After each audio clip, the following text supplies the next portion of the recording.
Good evening, everyone. Thank you for joining us. We have a lovely panel discussion for you this evening from many of our wonderful cohort members and cohort 11. My name is Tiffany Grant Simmons. I'm one of the graduate assistants in the department. We have Jamal Johnson. He is also here and he is a graduate assistant in the department as well. Um, I'm glad that all of you could join us. I'm going to turn it over to Dr. Mason so she can discuss about our wonderful program and our department. Good evening, everybody. Thank you so much, Tiffany, and thank you for everybody who's making the time to join us tonight. And thank you, of course, to our fantastic presenters who've put together this great panel on STEM and STEAM topics. So before we get started, because I know everyone's really excited for that, I just want to take a moment or two to share some information about our department, then what we offer here at the Educational Technology Department here at New Jersey City University. So our department is nationally recognized for our programs. The Educational Technology Leadership the department itself is first nationally for affordability and student-centered learning. It's getting ahead of myself a little bit. The MA program is ranked third nationally as an online technology program, and the doctoral program, our EdD program, is ranked ninth nationally for affordability and return on investment. Our degree programs include these three degrees. One that starts, we can describe as the MA in Educational Technology. This is a 36 credit program, fully online and project based. So you're not going to have exams and quizzes and different things along the way. It's very collaborative in nature and allows you to implement what you're learning hands-on right in the moment and bring it right back to your classroom or whatever space your professional space is. We also have a master's in educational technology, specialization in school library media. This is a 36 credit online classes as well. And same thing, project-based, the same type of structure, but this is focused on helping students achieve their school library media specialist certification with the state. So if that's an area you're interested in learning more about, this is something maybe you want to consider. It's one of the best jobs in the entire school, in my opinion. It's a lot of great things that you do with technology and also with literacy and supporting the community as well as the school. So there's a lot of different options here. Now, these two programs, and all programs actually, are asynchronous, which means you don't have specialized times where you have to sign on for particular classes. You receive your coursework and you continue working through it to meet the deadlines, and you're working with students collaboratively online in different capacities. A lot of discussion posts and different types of activities you'll be doing. And you have access to your professors 24/7. So if you're working at night and you need help with something, you can send a quick message through Blackboard and get support as you need it, instead of having to wait for a specific chunk of office hour time that might be during the workday when you're otherwise engaged. Additionally, we have our doctoral program, which is our EdD in Educational Technology Leadership. Tonight's presenters are all going to be from that same program, and so are our facilitators. And they're from a little bit of everybody tonight. We've got a lot of cohort 11 presenting this evening, and both of our graduate assistants are from cohort 10 and cohort 12. So a little of everybody tonight. But this program is a 3-year program. It's a 60 credit degree program. And everything is also online and asynchronous to earn your doctorate. There's just 1 week where we have our summer institute every summer in July. And that's where we come in person on campus and we're able to communicate with everybody and work together in different sort of ways. So it's a lovely program, and it's a nice way to kind of include everybody in a different sort of capacity as you work through different issues. We have people in our courses that are not just educators. We have educators, we have higher ed, we have people from K to 12, but we also have people from corporate industry as well as healthcare and a variety of different backgrounds. So it's a really nice, diverse brain trust is the way I like to look into it. And in case a degree program is not something on your radar right now, if you're looking for higher attainment at work or just to kind of upskill a little here and there, we have a few different options for you this way. Our Assistive Technology Specialist Certificate is a 1-year, fully online program. Same thing as we were talking about before. There's no specified class times that you have to be on. You just have deadlines and assignments that you work through autonomously and independently, or sometimes with other colleagues that you have in your classes. This has a total of 5 different classes, so it's a 15 credit program, and those courses are transferable to the master's program as well. So if you go through it, you decide, hey, I think I want to finish off and get a master's. In that case, you can transfer what you've done. It's a nice way to kind of dip your toe in the pool and see how you feel. We also have our STEM certificate, and this is 4 courses total, 12 credits. And some of these are also transferable to the master's program. So STEM education works with different types of convergence learning and convergence teaching, where people are teaching more than one subject at a time to layer the learning experiences and allow our students to have a great opportunity to kind of solidify their understanding. It's a very inclusive model, and of course, it's part of 21st century learning, which is really important. So these types of programs appeal to a lot of different teachers from different aspects of learning, not just people from science, technology, engineering, and math. This is designed to help people get their hands dirty and start working right away, whether you're from music, like I was, or if you are from language arts or history. Regardless, you have a way of implementing this in your classroom. It's a great program to start working with. So thanks so much. If you have questions, feel free to take a screenshot.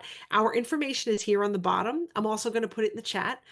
So if everybody wants to just say hello in the chat or check it out, if you have questions along the way, feel free to put your messages there. And I am going to turn it back over to Tiffany so that she can finish for the next portion of what we're doing tonight. Thank you, Dr. Mason. So again, thank you for everyone. Thank you everyone for joining us this evening. We have a wonderful panel this evening from many of our cohort 11 members. We have Himani, Lisa, Christina, Safa. I'm sorry, Safa, did I say it right? Yes. Okay, thank you. Gizelle, Jacqueline, Caralee, Christina, and Jackie. Did I miss anybody?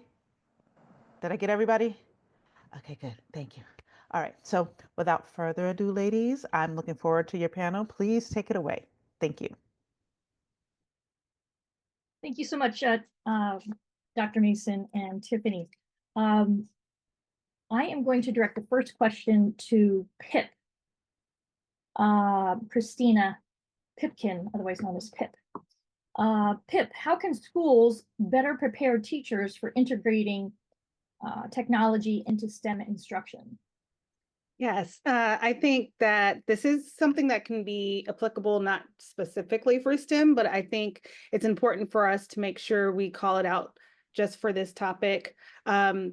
Professional development. I think that we don't utilize that enough where it's specific to integrating technology and making sure that it's accessible for STEM instruction.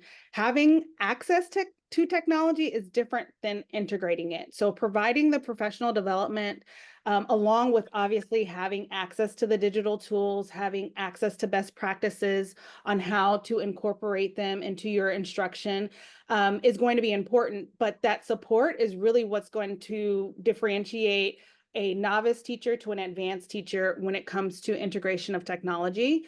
And what that can look like, that can be having trainings during their professional learning community. So during their PLC, having an opportunity for a mentorship where maybe someone that's a bit more seasoned is able to mentor and help with someone else that's not as comfortable or familiar with integration of technology, especially specifically around STEM topics.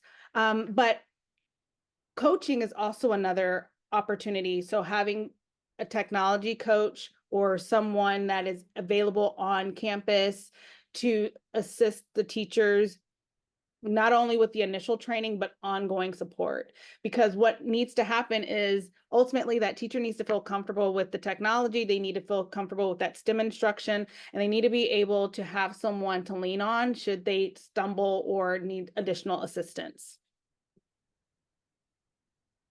Great, thank you so much, Pip. I request that Gizelle answer the second question. And that is, next slide, please. How can educators effectively integrate STEM and STEAM concepts across different subject and grade levels? So I'm going to piggyback a little bit about what Pip said. You definitely need that collaboration with each other when it comes to putting STEM and STEAM through multiple grade levels and subjects. The best thing to start with is to just analyze your curriculum that you're using now and try to see where you can incorporate any projects that fit naturally. For example, if you're teaching like math and science, you can combine those two and have like an engineer project where for the lower grades, you can focus on designing structure. And then for upper grades, you can plan energy efficiency or how to renew energy.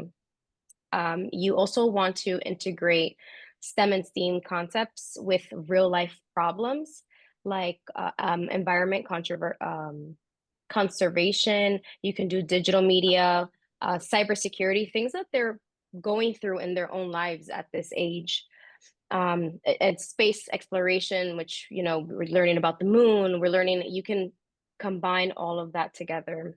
You can also encourage students to ask questions and solve problems, use technology to enhance engagement in your lessons, and let students pick projects that interest them. Have them think about topics that they're interested in, which will provide better STEAM and STEM projects. All right, thank you so much. All right, Safa, will you answer the next question, please? In STEAM education, students come with diverse learning styles and abilities. How can teachers effectively differentiate STEM and STEAM activities to ensure every student is challenged and engaged, regardless of their background or learning pace? Hi, Lisa and everyone. That's a great question, and I'm going to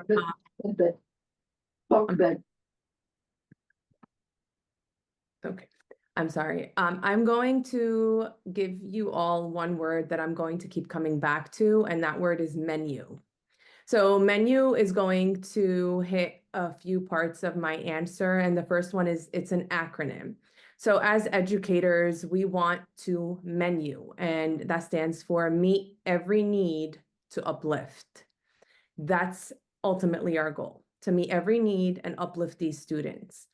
When it comes to differentiation and making sure that we are impacting all of these children, we want to make sure we are empowering students who are challenged and then engaging students who are ultimately bored. Our job is to provide them with a diverse menu, just as in a restaurant, we look over all the different options. We need to be able to provide students with this menu where we give them choice, we give them diverse options, we empower them by allowing them to choose. Teachers can scaffold, provide visual aids. Teachers can also assign tiered assignments where one group is working on a part of, for example, a robotics assignment, the other is engineering the motor, putting it together, programming the sensor. There are different tiers to a project. We as teachers should continuously be monitoring their progress through formative assessment. And based on that assessment, we are enhancing their learning goals. We should encourage collaboration and communication. There are so many different formats for providing students with assignments. We have video, we have text, we have audio. Students can show us that they have mastered a skill in different ways. Going back to that menu at the restaurant, some people might want to take the highway, others like to take the local road. Though our destination is one and the same when it comes for us reaching these students. Our skill is one and the same. The way they master it can be shown in different ways. And as teachers, we should encourage them and provide them with those opportunities. They can present, they can write, they can report, they can provide videos. Giving them options means giving them opportunities. And that's ultimately what we want to do. Fabulous. I love it, Safa. Menu. I'm not going to forget that. Okay, let's move on to Jackie with the next question. How can we assess and support students with learning disabilities in STEM education to help them succeed academically? Thank you, Lisa. I also want to piggyback on Safa. Not for nothing, I never thought of the word menu in that way. Meet every need and uplift. And I gotta say thank you. I love that. I'm gonna start using that because that's so important. And to ensure that we are empowering, understanding, and providing flexibility, right? And that's how we are meeting the needs, right? And I always like to add to ensure that we're adding the gift of time. And once we understand the need, we can then provide the targeted support. Now, I know back to this question, right? How can we assess and support our students? So to access and so our students, right, with learning disabilities, for instance, in STEM and STEAM, we start by identifying different challenges, right? We start monitoring, close monitoring, ensuring that we're having our documentation, right? Whether we see our students having difficulty with reading instructions or multi-step problems or even processing information, right? Taking that time to ensure that we are providing detailed data, right? Observations, whether it's our curriculum-based measurements, and we're always ensuring that we're tracking the progress, right? Whether it's with formative assessments as well, or such as different strategies like an exit ticket, or think aloud with problem-solving activities just to gauge on their understanding in real time. An example I always think about to ensure that we are providing and making sure meeting the needs, right, for our students who are struggling and empower them and encourage them with STEM and STEAM, especially when they have difficulty with math and or reading, we offer text-to-speech tools or read aloud accommodations. Or even an example would be if our students is having difficulties with even writing, we also have the tools to ensure that they're provided with the accommodations of such as the Google Voice to ensure that it's typing for them what they're trying to um, deliver and explain. I always say regular check-ins are important, right? We want to make sure that we are providing and reaching our students to meet that goal because the goal is to foster an inclusive environment where students can engage in STEM and STEAM and content ways that align to their strengths and support their individual learning needs. Outstanding. Thank you, Jackie. Now let's shift gears a little bit and move on to Caralee. And the question for Caralee is, what are some ways a school technology department can support STEM initiatives and classes in schools? Everyone. Yeah, so how can school technology departments support these spaces, right? And I think one of the biggest things is the word support, because I think that kind of went through what everybody so far has said, right, about how we're supporting students. And back to what Pip was saying about coaching and PD, and like you said, they need someone to lean on. And I think that the school tech departments are a lot of times that overlooked partner in learning.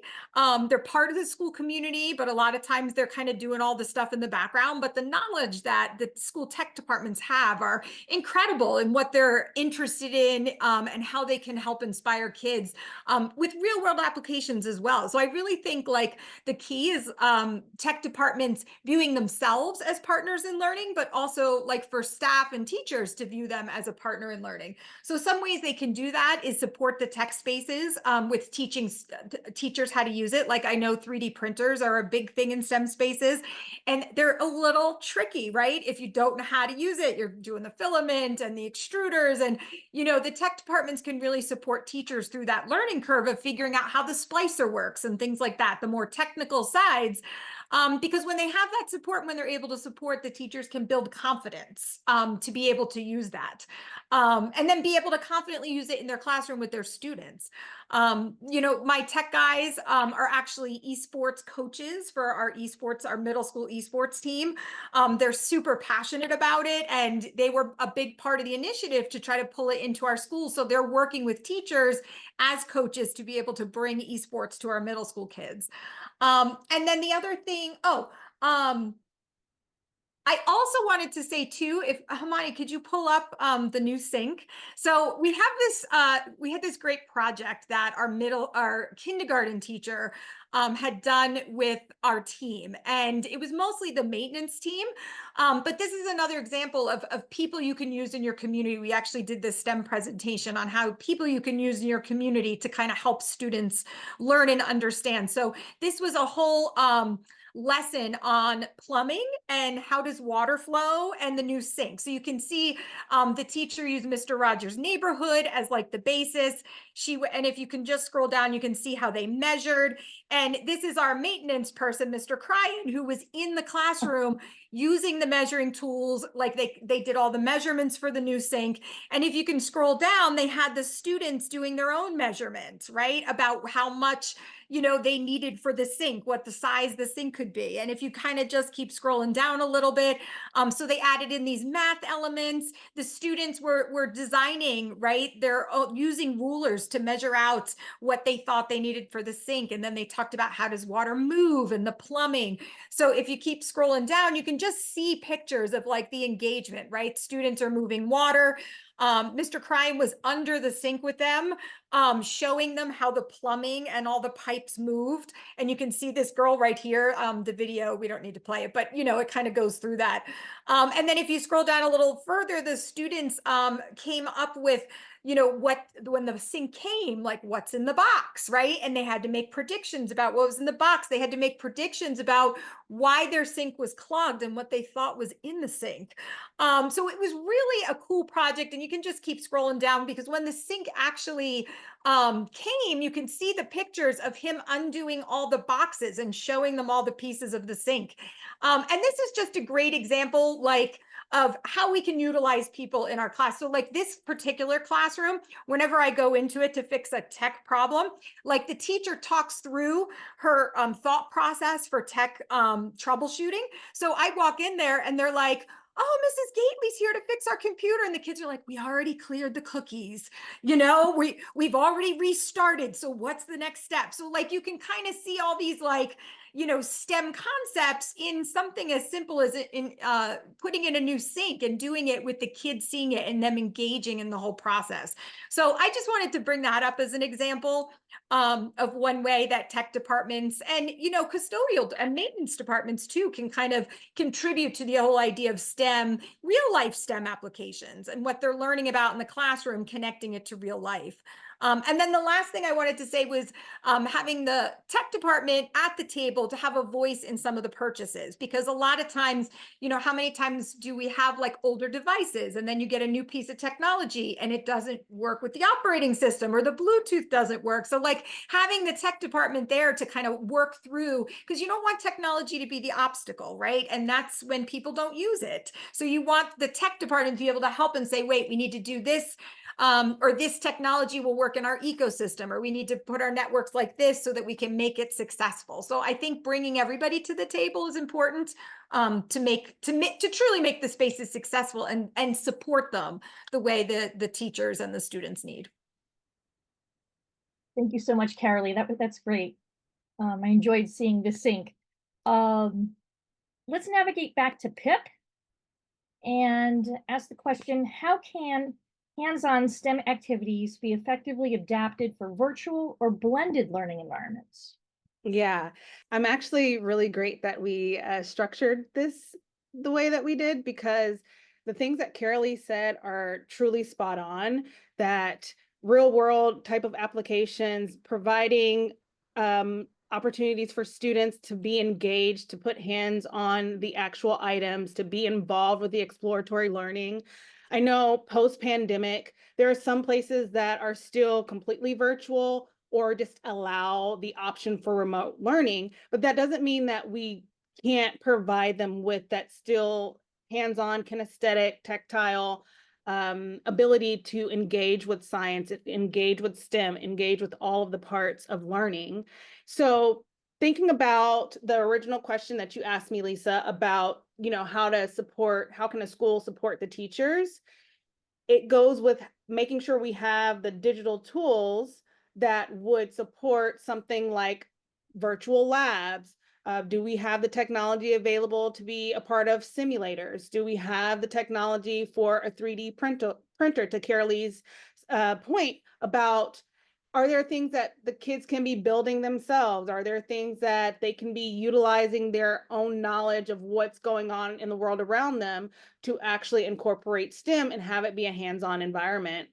Another thing to consider, let's say that this is a remote learning situation or a blended learning where the student is at home and they're maybe exploring this hands-on experiment with their parents.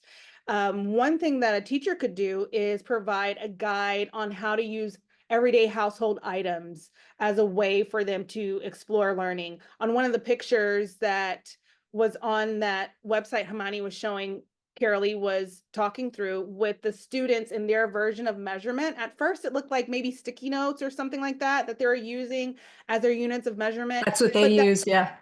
Yeah, so that using that, right? Do you have paper clips? Do you have pinto beans? What are the things that you have accessible in your household? And I know every household dynamic is different, but just thinking about how can they still incorporate STEM education, even if they're at home and even if the parents are the ones kind of helping guide them through that process.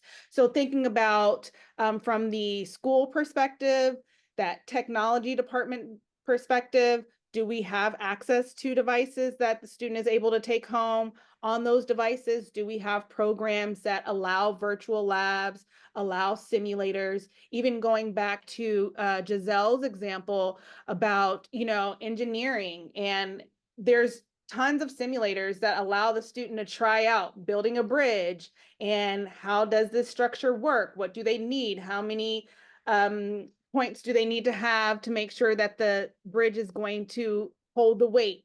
So how can schools make sure that the student is still accessible to have hands-on activities at home or in a virtual learning, making sure devices are equipped with, programs that are virtual labs, simulators, and then also supporting parents with some sort of list or guide on how they can utilize their everyday household items to have STEM instruction at home. Yep. Gizelle, could you take the lead on the second part of that question? What role do hands-on projects and experiential learning play in making STEAM more engaging and impactful in the classroom?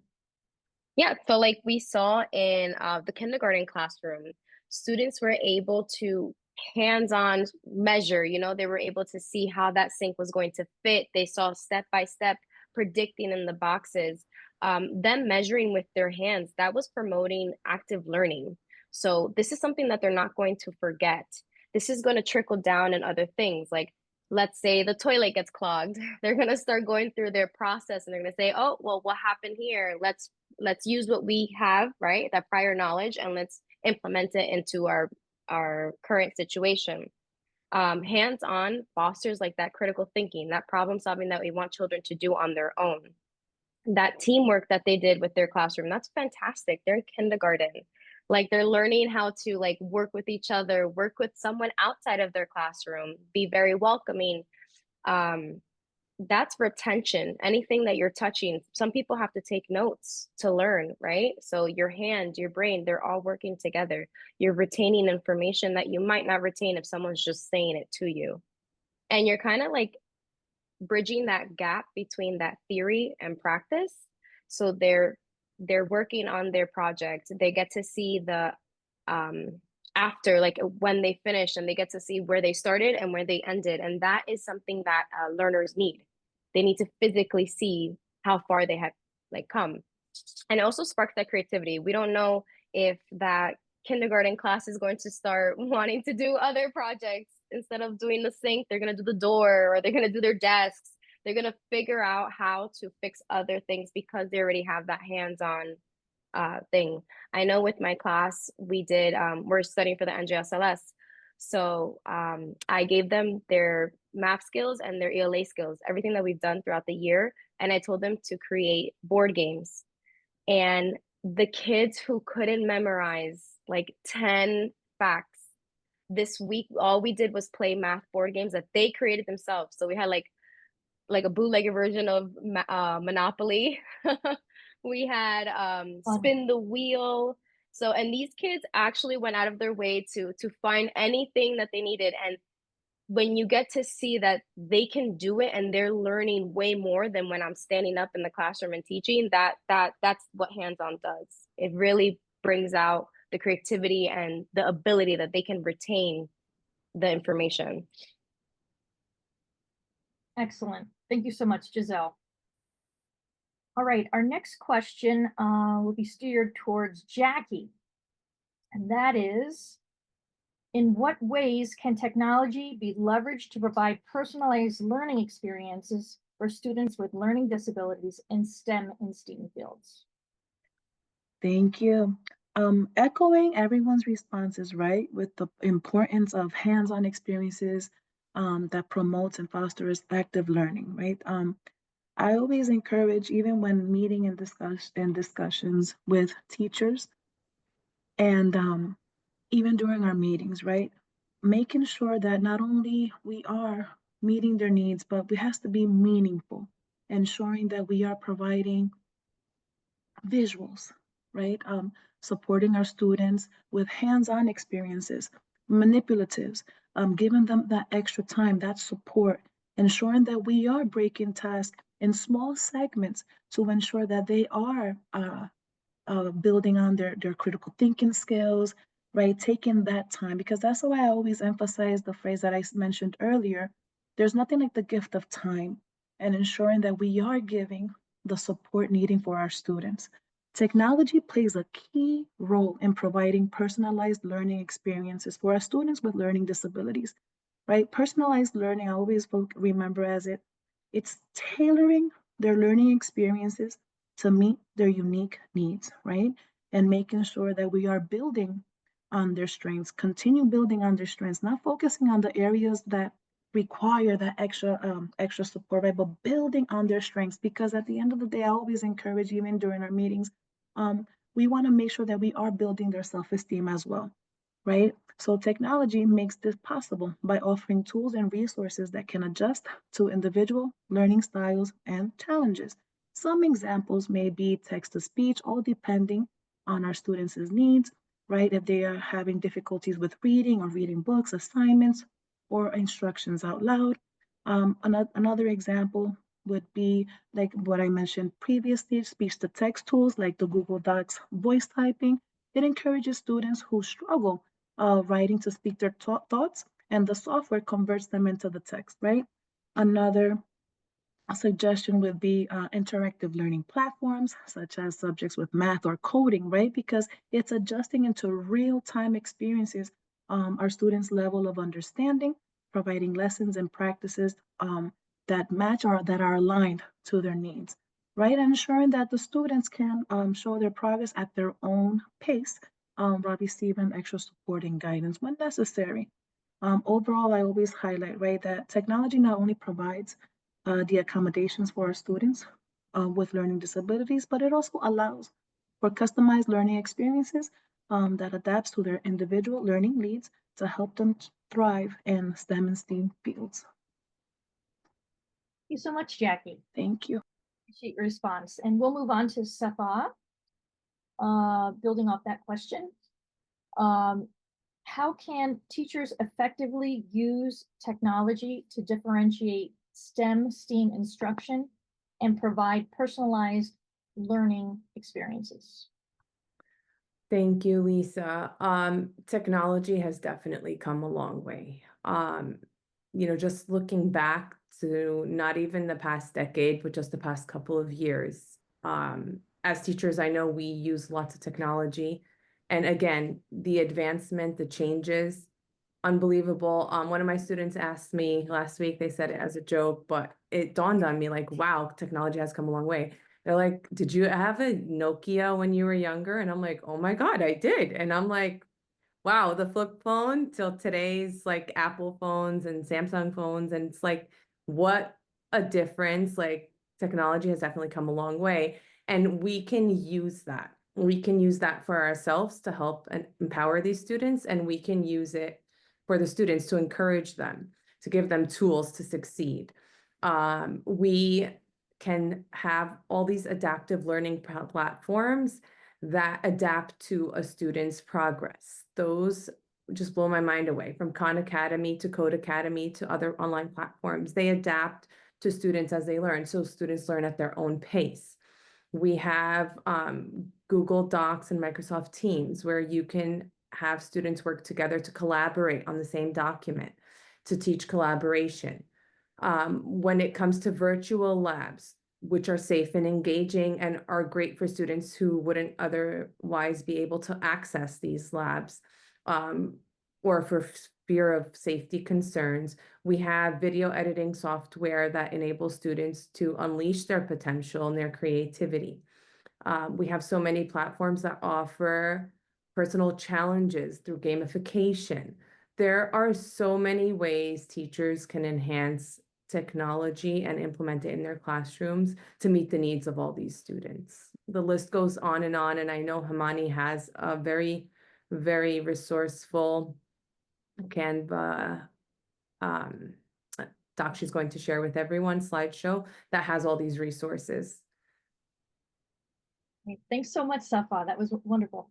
We'll have one last question from Caralee before we get to Himani's resources, and that is, what are some considerations for purchasing technology and equipment for STEM spaces? Yes, great question. I think so many times, some schools have money that they are like, here, go buy stuff. Sometimes you get grants to be able to purchase stuff, but I think like meaningful purchases is like the best way to go with STEM spaces. I think that it's important that you buy tech that aligns with the curriculum, like I said before, aligns with your ecosystem, and like Safa was talking about all the different learning platforms, but like making sure what you're buying is going to work on the devices that you have. So I think like making sure that tech aligns with your curriculum goals. I say all the time to our teachers, like, it's not so much about the tech, it's about what you're trying to do with the tech. So it's like, I think setting your goals first and like really trying to figure out what it is that you're trying to do and trying to teach, then allows you to kind of make more meaningful strategic purchases. I also think too, some STEM labs are like considered innovation labs, right? So you want a little bit of everything so that kids can see what these tools are and kind of get a feel for what they can do. And then the kids can kind of create past that and be like, oh, wait a minute, I know how to use that tool. So, really figuring out your model, like what's your goal of the space? Is it in a particular classroom? Is it, is there a STEM teacher who has a curriculum she's following, or is it more of an innovation makerspace type lab? And I think flexibility and usability is huge. Like, so many times it's like everybody's like, oh, the 3D printer, and we have to get the most sophisticated industry commercial standard, and like then no one knows how to use it. So like making sure that you understand like the knowledge base of your teachers and like what they can handle, because you don't want tech to be overwhelming. You want it to be something that they can learn to use, they could be confident using, something that your students could use. So there's certain 3D printers that are great for high school, but then they're not so great for elementary schools, right? And vice versa. So you want to just make sure that you buy what supports the curriculum, and then buy what supports like your staff and what they need. Well said. Very well said. Thank you so much, Caralee. So that was the last of our questions thus far, but Himani, do you have any resources that could be beneficial to teachers to integrate into STEM and STEAM classrooms?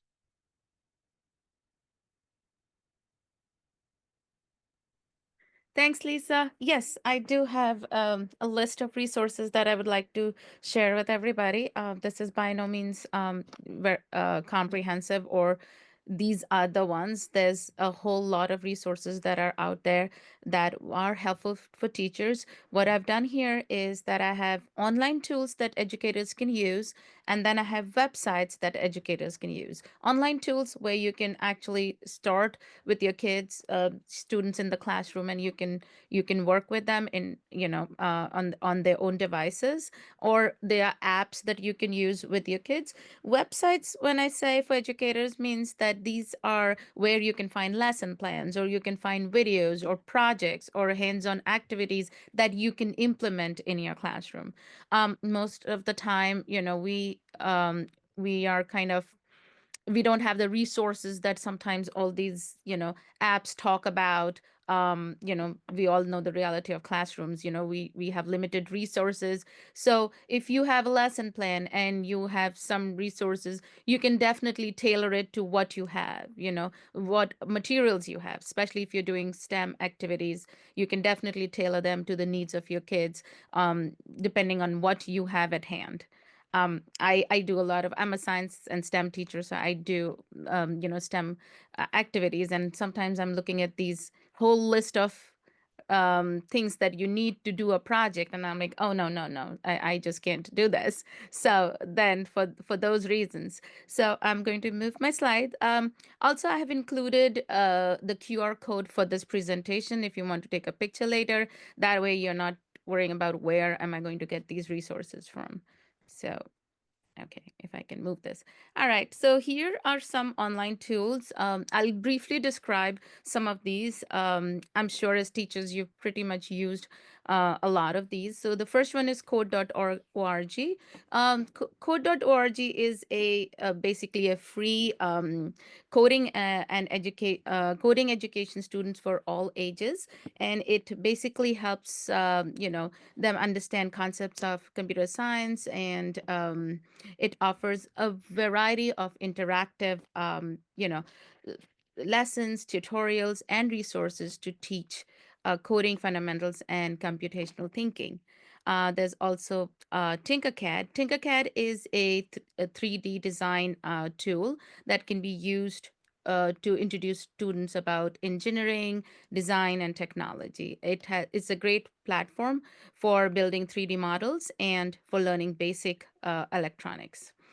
Scratch, I have seen my daughter use Scratch, and students in my school. It's an introductory programming language that enables students to create their own interactive stories, games, animations. It's a great tool for STEAM projects because it involves a lot of creativity. You can put together things, you can make things in there. So I think it's very interactive.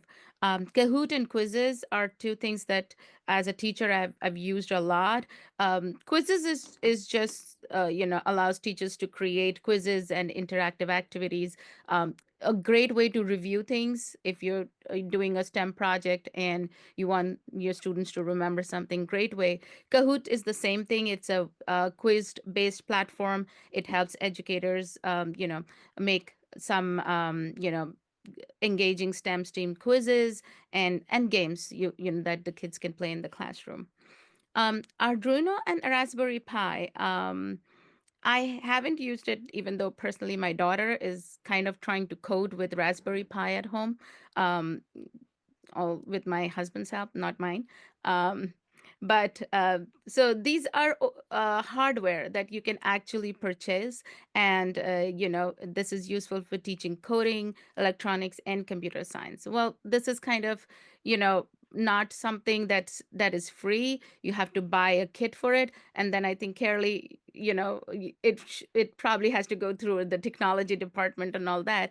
But if you do have the resources and the money to invest, I think that is really a very good tool for kids to use. Padlet is next. It's a collaborative online bulletin board. So, if you have an activity where you want the students to brainstorm things, so you can have them collaborate using Padlet, and it's like an online bulletin board. They can put their own ideas in there and talk to each other, and they can also share images and videos and text in that too. Same thing is, in the similar line is another tool called Poplet. Poplet is a mind mapping tool. It's like you can take a project and then you can have different um, you know uh, mind mapping tools, and then you can connect it together. It is great for brainstorming. If you have a problem, you can give it to your students and they can put all the ideas together, and they can come up with a solution to a problem. um, Another thing that I came across is Seesaw. Seesaw is an amazing tool. It's like a digital portfolio and I think, Caralee, I saw it in that sync that they have a Seesaw. So Yeah, in that's what they Seesaw, use. Yep. yeah, I was really happy to see that. It allows students to document their own learning, so they can share their work, they can receive feedback from the teachers. You can take pictures, you can put videos, you can put drawings, and basically, it's a great way for the students to showcase their own learning and creativity. Um, Another one, and I forgot to add some more. Right here is Labster. So Labster is a virtual lab.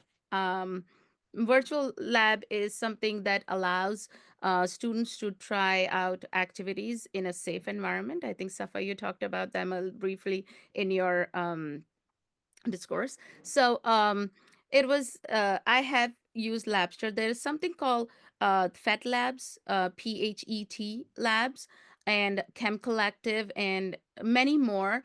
Some of them are geared towards high school students and college students, but Labster has some activities that you can do with the younger group. And in my own classroom, I've been using some virtual labs that are by FET Labs. FET Labs is from University of Boulder, I think, Colorado.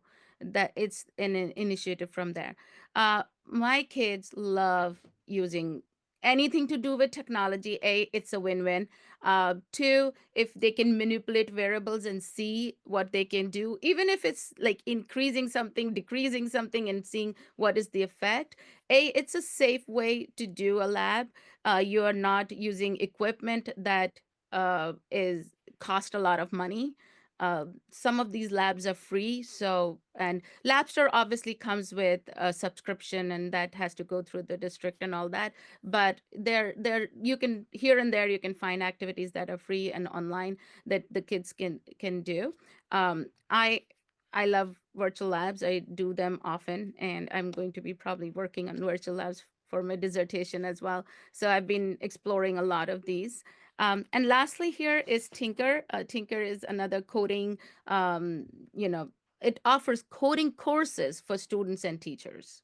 So even the teachers can, and it's game-based learning. So students learn to build their own games and apps, which not only just fosters creativity and problem solving, it also fosters, innovation in the field of STEM and STEAM. So these are some online tools. And when I say some, this is just the tip of the iceberg. There's plenty of resources that are available for teachers to use. These are some websites that have a lot of, um, lesson plans, articles, videos of how teachers can use topics in STEM and STEAM and use them across different subjects with different abilities, all kind of students that we have. So Edutopia has really some really great resources for educators. It will give you some teaching strategies, and videos and articles that we can use. Teach Engineering is an online resource that allows free and standard aligned engineering curriculum for lesson plannings for K-12 educators. It provides a lot of resources on hands-on project-based activities that not only introduce the students to engineering concept, it also encourages problem solving and creativity.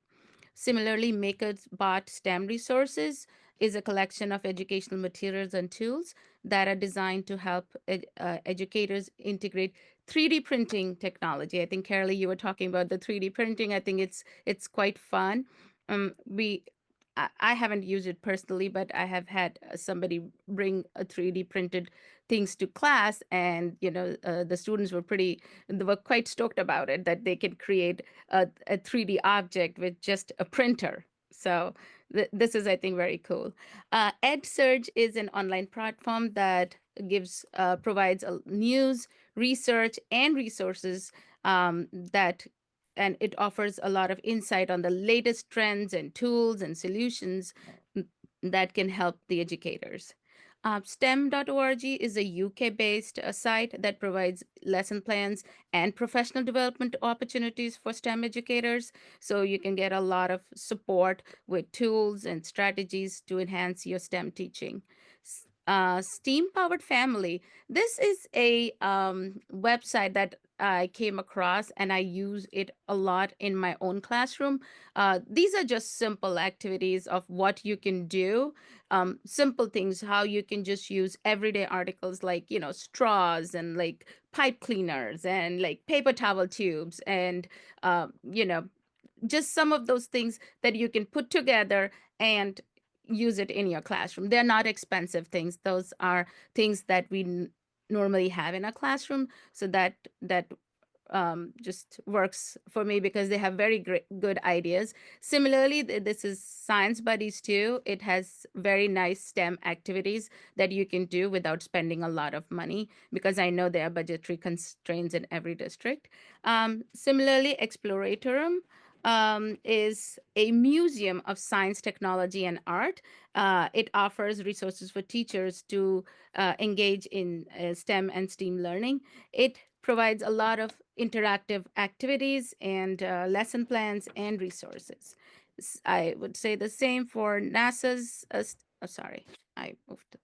NASA STEM engagement resources and the Institute for Arts Integration. They all have a lot of creative, engaging, interdisciplinary learning experiences for all the teachers. These are just resources that you can use in your classroom to build your experiences for your students. Thank you so much, Himani. Yeah, 1 second, Lisa. This is the QR code if anybody would want to take a picture. It'll lead you to the the presentation, the entire presentation. That way you don't have to look for these resources. Very helpful. Thanks again. You're welcome. So we have about 7 minutes if we're going to end right at 7 for audience questions. Are there any questions from the audience? Or any ideas you'd like to share? Or thoughts? Well, I have a couple thoughts. First, thank you, ladies. This was very, very informative. I wanted to go back to when you guys were talking about hands-on. I've been in pre-K and kindergarten for a long time. I'm currently in the 4th grade, so it's a little bit of a different atmosphere now. But one of the things I miss was having those types of activities that were more hands-on. I remember how I would always blend literacy and a STEM activity together. One of the activities the kids always enjoyed when we read The Three Billy Goats Gruff, and how we segued into talking about bridges and how different types of bridges and different types of support systems and how they work. And, the kids were always excited about trying to, make their type of bridge, whether it was a beam or an arch or, different types of bridges. So I enjoy where I am in 4th grade, but I kind of miss those kinds of things because, now it's all about testing all the time. But they do have a STEM period, but not with us, it's with a different teacher. So they're not missing out on it. I just miss doing it with them. But I appreciate what you all have been sharing. This is very good. Thank you, ladies. You're quite welcome, Tiffany. It was certainly a pleasure to be a moderator of these great minds here tonight. And we still have about 5 minutes if somebody wants to answer one of the extra time questions. Let's go back to you, Pip. If you'd like to address what innovative tools or platforms have proven most effective for teaching STEM online? Well, Himani hit the nail on the head. Everyone that I had on my list of resources that I would recommend, she totally pointed out. So thinking about the FET Labs, the Labster, Padlet, Poplet, thinking about code.org. I think she provided a really comprehensive list of resources that can be utilized. I appreciate you also providing the QR code because people can go back, explore on their own, identify which options work best for them and which ones don't. I did want to kind of just mention to Tiffany, because I think as a primary educator at heart, it's hard to release some of that, but I don't think we always have to. I think there's space for you to still allow that freedom in the classroom. And I always think about what are kids really into nowadays, that they can not change their regular habits, but maybe think about it in a different way. And I usually think about Minecraft and Roblox, because both of those are extremely they're using their brains in ways that other people cannot, right? So whenever I'm watching my niece do it, I'm like, how are you doing this? Like, I have no idea how, just even moving the controllers without a controller, right? Like, they're just on their iPad, they're able to navigate around, they're able to change their views. And I think having a game that they're already familiar with, that they love, but from the perspective of a teacher lens, like, hey, how did you just do that? Can you explain to me in steps how you made that happen? Or what's your goal at the end of this? How do you know when you've actually won? Because I never know how you win, right? Like, how is it that you've actually, and maybe that's just my old school way of thinking, right? Like, you would beat a level and you knew that you won this level. So just going back to what Safa said, meeting them where they are, really making sure that you're engaging them in things that they already like. So I don't think that you have to totally abandon your primary educator part of yourself, just kind of tap in a slightly different way for your older demographic. Yep, that's what I'm trying to do. They make it so challenging sometimes, though. Yeah. Yeah.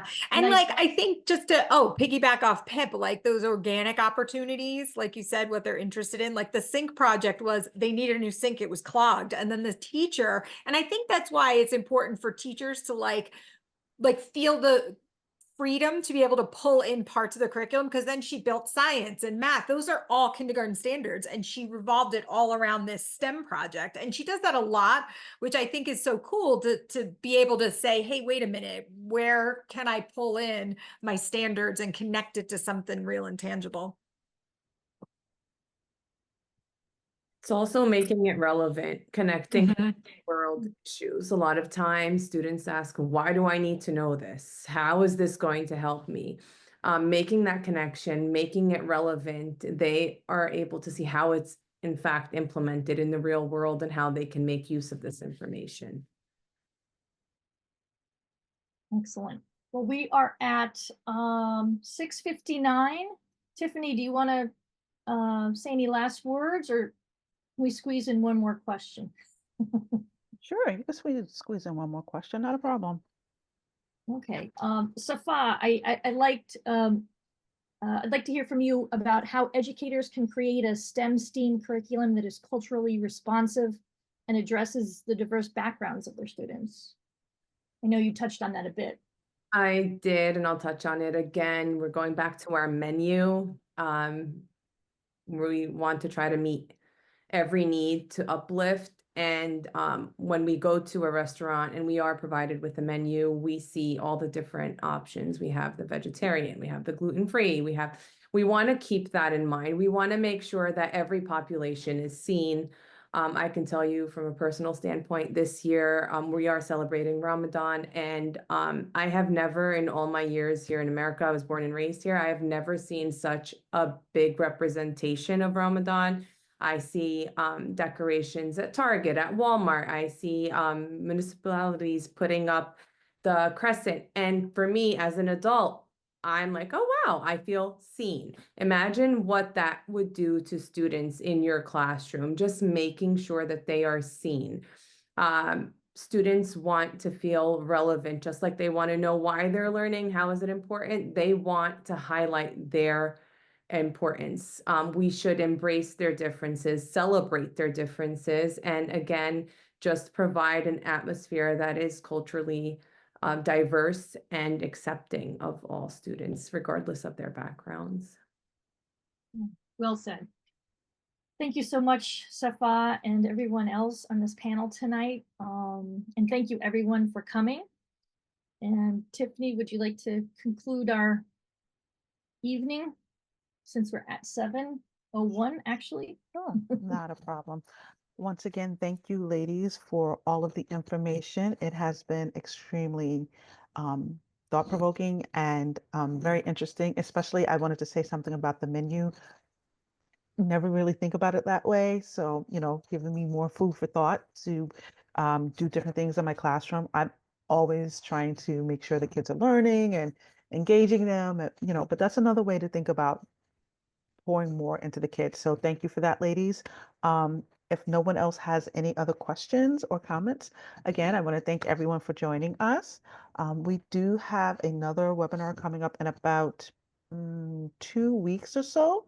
So hopefully you all will be joining us at that point in time. But thank you again for joining us. Have a wonderful evening and take care.